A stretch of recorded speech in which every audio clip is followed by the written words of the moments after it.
Une fois que vous avez goûté aux SARMs ou aux stéroïdes ou peu importe, il va être impossible de vous entraîner naturellement et d'apprécier cet entraînement-là. Ça va être...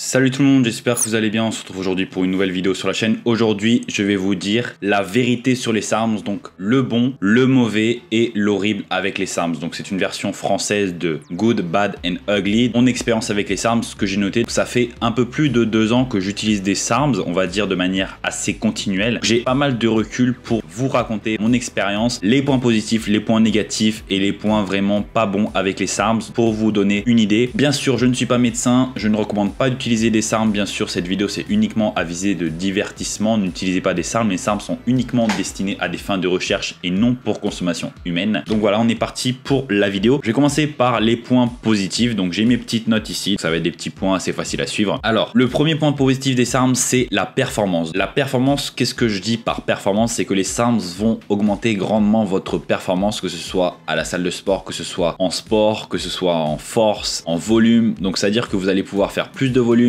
vous allez prendre de la force. La force, c'est vraiment la chose qu'on note le plus rapidement avec l'utilisation de ces produits. Ça va pas être forcément le changement physique, il va pas arriver du jour au lendemain, on va dire. Mais par contre, la force, c'est quelque chose que vous notez grandement. Également pour la performance, que ce soit en endurance. Donc je parle ici de la Cardarine qui n'est pas un SARM, mais souvent classé comme SARM. J'en parle beaucoup sur ma chaîne. La performance, donc c'est quelque chose qu'on note grandement avec ces produits. Ensuite, autre point positif, la prise de muscle. Bien sûr, vous allez prendre de la masse musculaire, vous allez gonfler, on va dire. J'aime pas ce terme de gonflette, mais ce qui se passe, c'est que voilà, comme les SARMs vont viser les récepteurs aux androgènes dans vos tissus musculaires, donc vous allez bien sûr prendre de la masse musculaire. Est-ce que ça va être énorme d'un coup? Non, bien sûr. C'est une exposition graduelle aux SARMs qui va vous permettre de prendre de plus en plus de masse musculaire, mais vous allez noter une certaine prise de masse musculaire. On va dire au bout de 1 à 2 mois d'utilisation, vous allez voir clairement la différence. Également au niveau de la perte de graisse, donc ce que j'ai noté, c'est que avec les SARMs, c'est beaucoup plus facile de perdre du gras, de maintenir un taux de masse grasse assez faible, peu importe l'alimentation qu'on peut avoir à côté. Bien sûr, je parle pas d'extrême, mais je veux dire par là que vous autorisez plus d'écart alimentaire, vous pouvez manger plus et vous allez moins prendre de masse grasse et vous allez plus stocker ces calories sous forme de glycogène musculaire ou de nouveaux muscles. Ils vont servir à la prise de muscle puisque ça va accélérer votre métabolisme, la synthèse des protéines, etc. En tout cas, si vous maintenez la même diète, vous allez perdre du gras, c'est clair, puisque voilà, plus on prend de la masse musculaire, plus notre métabolisme augmente et donc avec cette augmentation de votre métabolisme, vous allez perdre de la graisse parce que vous allez consommer moins de calories que ce que vous nécessitez pour maintenir votre poids. Ensuite, point positif que j'ai noté qui peut être pas forcément bon pour certaines personnes, c'est la virilisation, donc l'androgénicité des SARMs. Peut-être que ça s'entend pas ici, mais moi personnellement j'ai constaté un gros changement au niveau de ma voix, notamment avant la prise des SARMs et après. J'ai maintenant une voix plus grave, j'ai également la barbe qui pousse plus facilement, je me sens plus viril par rapport à avant. Bien sûr, la virilité, ça n'a pas forcément à voir avec la masse musculaire, c'est plutôt un état d'esprit. Je vois certaines personnes arriver et me dire ouais, c'est pas parce qu'on a de la masse musculaire qu'on est viril, ok, mais en fait ça change également. Donc je vais en parler dans un autre point ici, c'est que ça change votre état d'esprit et votre humeur. La plupart des SARMs ont tendance à améliorer votre humeur, vous vous sentez plus viril, comme je l'ai dit, plus masculin et vous avez plus confiance en vous. Donc c'est pas forcément lié à la prise de muscle, c'est différent, c'est un état mental que je constate quand je suis sous SARM ou quand je ne suis pas sous SARM. Il y a une différence parce que les SARM, bien qu'ils soient plus sélectifs que les stéroïdes anabolisants, ils vont quand même entraîner une certaine virilisation et androgénicité. Et vous pouvez demander à n'importe quel utilisateur de stéroïdes que généralement quand il est sous-produit, il se sent plus viril, il se sent plus masculin, il a plus confiance en lui. Donc voilà, c'est un point positif que j'ai noté. Également, un autre point positif, c'est les performances dans la chambre, on va dire. J'ai constaté une différence entre avant et après, ça c'est certain. Bien sûr, si on fait mal les choses, si on fait des cures de SARMs, on va dire solo, donc sans prendre de base de testostérone pour maintenir ses niveaux de testostérone dans la norme, donc notamment grâce à l'enclomifène, il se peut que vous ayez des problèmes à ce niveau-là. Mais si vous maintenez des niveaux de testostérone, on va dire dans la norme, les SARMs vont améliorer vos performances à ce niveau-là. Dans les points négatifs maintenant, j'ai noté en premier effet secondaire. Donc bien sûr, les SARMs ne sont pas sans effets secondaires. C'est pas des effets secondaires horribles, sinon voilà, je ne serais pas ici pour vous en parler face caméra. Mais il y a quand même certains effets secondaires. Notamment, il peut y avoir une suppression de la testostérone naturelle. Donc comme je vous l'ai dit, beaucoup de personnes utilisent les SARMs en se disant les SARMs ne sont pas suppressifs, les SARMs sont une alternative très safe par rapport aux stéroïdes. Oui, c'est une alternative, mais ils vont quand quand même être suppressifs au niveau de la testostérone naturelle. Donc si vous ne faites rien pour maintenir vos niveaux de testostérone dans la norme, ou si vous ne faites pas de relance après la cure pour remettre vos niveaux de testostérone dans la norme, vous allez avoir des problèmes liés à la suppression de la testostérone naturelle. Ce qui est problématique également, c'est que les SARMs ne se convertissent pas en œstrogènes, et les œstrogènes sont très importants pour beaucoup de processus physiologiques dans votre corps. Les œstrogènes sont très importants et les SARMs ne se convertissent pas en œstrogènes. Donc si vos niveaux de testostérone diminuent fortement, il n'y a plus cette conversion en œstrogène qui est nécessaire, et donc vous pouvez avoir des effets qui sont liés à une baisse trop importante des œstrogènes. Donc c'est pour ça que je recommande fortement l'enclomifène comme base de testostérone, puisque ça va vous permettre de maintenir des niveaux de testostérone dans la norme et donc des niveaux d'œstrogène adéquats. Également, comme effet secondaire, il peut y avoir une perte de cheveux. Donc moi personnellement, j'ai pas énormément perdu de cheveux, mais j'ai constaté depuis mon début d'utilisation des SARMs donc un certain éclaircissement au niveau de l'arrière du crâne. Donc voilà, c'est quelque chose à prendre en compte. Les SARMs peuvent entraîner de la perte de cheveux. Mais sur certaines personnes vont me dire oui, t'as pas perdu de cheveux, regarde, t'as la tête pleine de cheveux, mais j'ai quand même constaté des cheveux plus fins et une perte à l'arrière du crâne comme je vous l'ai dit. Donc en ce moment, j'utilise le produit Rufinagène de chez mon sponsor Emia Cosmetics. Donc Emia Cosmetics, vous avez moins 10% avec mon code PGSARM. Donc c'est un produit à application topique destiné à ralentir, voire à stopper la perte de cheveux et entraîner la repousse, avec des ingrédients qui sont 100% efficaces. Il y a des études à l'appui pour montrer qu'ils sont efficaces. Donc le finastéride version topique, le minoxidil et le RU58841, des anti-androgènes topiques avec le minoxidil qui entraîne une repousse des cheveux. J'utilise quand même des produits anti-perte de cheveux. Donc c'est pour vous dire que les SARMs peuvent avoir des effets négatifs sur la perte de cheveux. Il y a énormément de rapports anecdotiques de personnes qui ont utilisé des SARMs et qui ont eu une perte de cheveux. Donc voilà, c'est un effet secondaire à prendre en compte avec les SARMs. Également, autre effet secondaire que j'ai noté qui arrive avec certains SARMs, donc ça va être des sauts d'humeur, donc des changements de l'humeur. Donc je vous ai dit que les SARMs ont tendance à améliorer votre humeur de manière globale, oui c'est vrai, mais certains SARMs ont tendance à vous rendre un peu plus agressif ou à changer vos comportements, vos réactions par rapport aux choses. Donc c'est quelque chose à prendre en compte également aussi. Si vous êtes de base déjà quelqu'un qui est sur les nerfs, prendre des produits anabolisants comme les SARMs, ça peut être une mauvaise idée, ou alors il faut faire attention et savoir se contrôler. Puisque moi je sais que de base je suis quelqu'un de très calme, qui m'énerve peu, et il m'est arrivé sous certains SARMs d'avoir des sauts d'humeur et de réagir parfois violemment, mais pas violemment dans le sens où je me mets à taper les gens et je me contrôle pas, mais il m'est arrivé d'avoir des réactions où je me suis dit pourquoi j'ai réagi comme ça. Il n'y avait pas de raison légitime à réagir comme ça, j'aurais pu laisser passer, et en fait non, voilà, vous vous rendez compte qu'en fait ces produits peuvent entraîner des sauts d'humeur et des changements au niveau de votre perception des choses. Donc faites attention à ce niveau là. Un autre effet négatif que j'ai noté, une certaine perte de patience. Donc voilà, vous avez moins de patience par rapport aux choses, donc ça peut être quelque chose de positif pour certaines personnes, puisque voilà, certaines personnes ont du mal à s'affirmer en public et avec d'autres personnes, donc à dire non ou à réagir. Ça peut être un point positif pour certaines personnes, mais pour d'autres ça peut être un point négatif. Également, un autre effet négatif que j'ai noté un peu aléatoire, c'est le regard des autres à la salle de sport. Alors je vous explique, certaines personnes vont dire que oui, j'ai un physique naturel et que c'est pas ouf du tout, je sais que j'ai pas une bonne génétique, je prends pas des SARMs pour vous prouver quoi que ce soit, je m'en fous clairement de ce que vous pensez de mon physique, mais à la salle de sport, les gens ont tendance à vous regarder de travers. Pourquoi les gens vous regardent de travers? Puisqu'ils ont clairement vu les changements qui se sont opérés en vous. Donc si vous avez des proches qui vous voient tous les jours à la salle de sport et que vous commencez à prendre des SARMs et qui vous voient évoluer de manière fulgurante sur plusieurs mois, ils vont commencer à se poser des questions, et voilà, ça va tourner dans la salle, hein. Les personnes sont pas bêtes, ça va tourner dans la salle, on va commencer à vous accuser de dopage, et même si vous l'avouez, donc comme moi j'ai jamais menti, hein, dès le premier jour quand on m'a posé des questions sur mon utilisation de produits dopants, j'ai clairement dit oui, je prends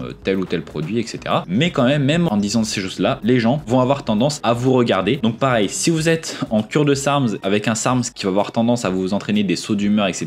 ou quoi que ce soit, ça peut être contraignant pour certaines personnes. Ensuite, donc j'ai parlé des points positifs, j'ai parlé des points négatifs. Là maintenant je vais parler des points vraiment négatifs, donc des points qui sont pour moi les plus négatifs avec les SARMs. Donc en anglais c'est ugly, j'ai pas trouvé vraiment de traduction, donc ça serait horrible, donc les effets horribles. Ça va être l'argent, le budget. C'est une question qui fâche, le budget avec les SARMs. Maintenant je suis sponsorisé par des entreprises qui fabriquent des SARMs et qui en vendent, mais voilà, avant d'être sponsorisé, j'utilisais des SARMs donc avec mon propre budget, avec l'argent que je gagnais en travaillant ou en faisant mes jobs étudiants, etc. Et ça peut être quand même un certain budget si on commence à enchaîner les cures, en faire plusieurs par an. Généralement, ce qui ressort, c'est que une bonne cure de SARMs complète, c'est aux alentours des 300 €, donc entre 200 et 300 € pour 3 mois. Pour certaines personnes, ça peut pas être beaucoup, ça peut être rien du tout pour ceux qui gagnent bien leur vie, mais pour les personnes qui sont ou qui étaient étudiants comme moi mois auparavant qui gagnaient pas bien leur vie ou qui ont des budgets assez limités, ça peut être une contrainte. Donc voilà, au niveau du budget, et aussi ça vous limite et ça va avoir tendance à vous dire bon, j'ai pas trop de budget mais j'ai quand même envie de prendre des SARMs, donc voilà, je vais skipper tout ce qui est protection hépatique, je vais pas prendre de PCT, etc. C'est une grosse erreur, hein. Moi je vous dis clairement que si vous n'avez pas le budget pour faire une cure complète, n'envisagez pas du tout ces produits, puisque il faut vraiment être sûr qu'on a le budget nécessaire pour faire les choses bien. Également, le point le plus négatif pour certaines personnes, pour moi c'est pas forcément négatif, c'est la dépendance. Donc j'ai déjà fait une vidéo l'année dernière sur ma dépendance aux SARMs. J'expliquais dans cette vidéo que en fait au début quand on commence à prendre des SARMs, on se dit voilà, je vais faire une seule cure de SARMs et puis après je vais arrêter, je vais conserver mes gains et puis je vais continuer à m'entraîner naturellement. Mais en fait ce qui se passe, c'est que comme vous commencez à être habitué aux effets du produit, aux effets positifs, donc parce que pour moi personnellement, hein, c'est vraiment mon avis personnel,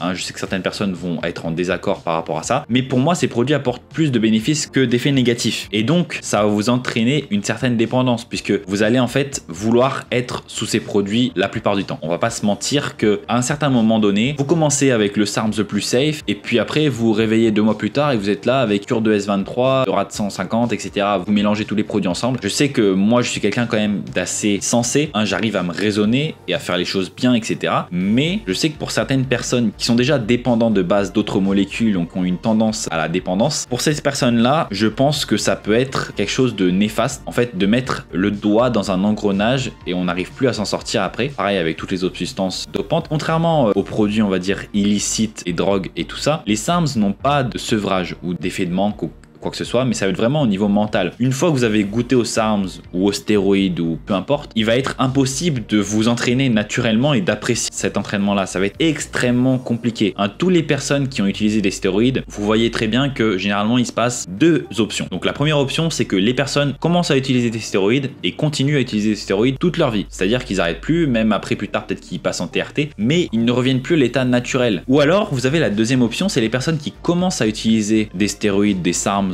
ou autres et qui arrêtent, et ensuite une fois qu'ils ont arrêté, ils arrêtent également l'entraînement, c'est-à-dire qu'ils ne sont plus intéressés par la musculation puisque pour eux ça n'a plus voilà de valeur de s'entraîner puisque ça leur apporte plus les mêmes sensations, etc. Donc ils arrêtent les produits mais ils arrêtent également l'entraînement. Donc voilà, prenez bien en compte ce fait là, que si vous commencez à utiliser ce type de produit, vous allez tomber dans une des 2 cases, c'est-à-dire que soit vous allez continuer à en prendre éternellement, soit vous allez arrêter, mais vous allez arrêter de vous entraîner également. Il y a très peu de personnes, hein, je vois beaucoup de personnes qui me disent oui mais non, moi je suis pas comme ça, j'arrive à me contrôler et je sais que je vais pouvoir arrêter. Non, je vous dis ça, j'ai l'expérience, j'ai beaucoup de personnes qui me parlent, qui viennent me raconter leur expérience avec les SARMs, etc. J'ai jamais eu personne, hein, pour vous dire, jamais eu personne qui m'a dit je vais faire une cure de SARMs et après j'ai plus entendu parler de lui. Non, ces personnes reviennent en fait à chaque fois. Donc ça c'est quelque chose à prendre en compte, c'est que si vous vous engagez dans quelque chose comme ceci, envisagez le long terme. Hein, vous vous dites ok, je commence là-dedans, c'est-à-dire que à long terme je vais être comme ça. Donc ça c'est pareil avec n'importe quel autre type de produit. Hein. Je parle en connaissance de cause, par exemple les nootropiques. Donc les nootropiques, j'en parle un peu sur ma chaîne, ces produits d'amélioration cognitive. Une fois que vous avez goûté aux sensations et aux performances que vous avez avec ces nootropiques, c'est difficile de se remettre à travailler sans nootropiques ou à étudier sans nootropiques. Voilà, vous comprenez un peu le concept, qu'une fois que vous avez roulé en Ferrari, ça va être difficile de retourner dans une Twingo. Voilà pour cette vidéo, j'espère que cette vidéo vous aura plu. Donc si vous avez aimé la vidéo, n'hésitez pas à liker la vidéo, à laisser un commentaire, ça aide toujours pour l'algorithme YouTube, à vous abonner à la chaîne et à activer la cloche des notifications pour manquer aucune des prochaines vidéos. Si vous avez n'importe quel type de question, n'hésitez pas à me la poser ci-dessous en commentaire ou alors allez directement sur mon Instagram qui va s'afficher à l'écran, donc c'est Pierre-Gourdon. Je réponds à n'importe quel type de questions sans problème. Également sur mon Instagram, je propose un service de coaching 100% personnalisé, donc si vous avez des besoins spécifiques à ce niveau-là, n'hésitez pas à me contacter. Et puis voilà, n'hésitez pas également à checker toutes mes sources en description pour vos besoins personnels. Et puis on se retrouve très vite, à bientôt sur la chaîne. Allez, salut les gars, bye bye.